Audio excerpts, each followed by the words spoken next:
Introducing the Silk Roads, the only one trade route that transports all of your favorite goods across Eurasia. You want to get super rich? Well, this is your chance. Gold, gold, gold. Do you want to stop carrying around those heavy coins that weigh around a whole camel for just a few bags? Well, now the Silk Road has introduced to you flying cash. This system allows you to not only stop carrying around heavy loads, but allows you to deposit and withdraw paper money at any time, anywhere. This was done by creating a system of banking houses, which you bring your bill of exchange and allows you to get your deposited money back anytime. Hello, I'm Announcer 3. The bill of exchange is a document or receipt from the bank that you deposited money to, basically stating that you have this amount of time before you can no longer claim your money. The Silk Road trades all sorts of products, such as the popular stirrups. Today we are modeled by our guest star Genghis Khan. So Khan, what have you done for the Silk Roads? Hi, I'm Genghis Khan, the ruler of the Mongol Empire and killer of hundreds of men. My people were proud supporters of the Silk Roads, so much in fact that we projected the Silk Roads during the Pax Mongolica, or the Mongol Peace. Yes, as a merchant along the Silk Roads, I feel much safer now that the Mongolian armies are protecting me. On the topic of the Silk Road, there have been many inventions, such as the creation of caravanserais and thriving trade centers such as Kashgar and Samarkand.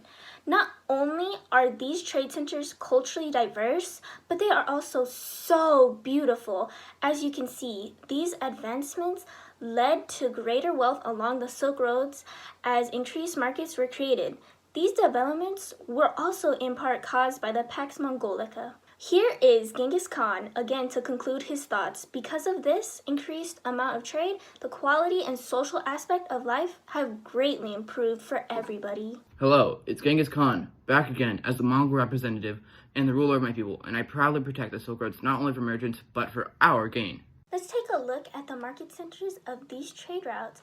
There's paper, champa rice, and many other goods that were traded, which allowed for increased prosperity to the government of that city. Since more people stopped in these areas of trade, they were more culturally diverse and they had different goods from around Europe and Asia. That's not only my words, but look at what the merchant has to say. Hello, I'm a merchant who has traded at many different market centers along the Silk Roads. You can find anything there. People from foreign places trading gold, silver, spices, silk, porcelain, fruit, all the goods you can imagine. In these marketplaces, you can see diverse cultures with different religions. It's a fun sight to see. Another product spread along the Silk Roads was religion, such as Buddhism or Islam.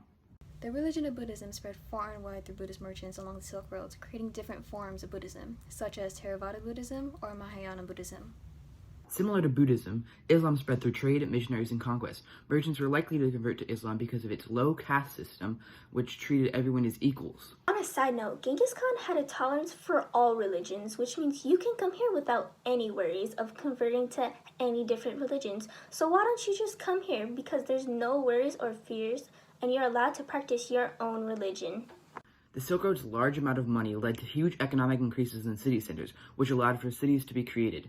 This eventually led to the creation of small way stations along the trade route called caravanserai. The prosperity of the Silk Roads led to massive expansion of empires.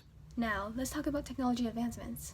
This included the junk, rudders, and magnetic compasses. Chinese junks are flat-bottomed ships with 6 masts jutting out of their bellies and had enough to carry 500 men.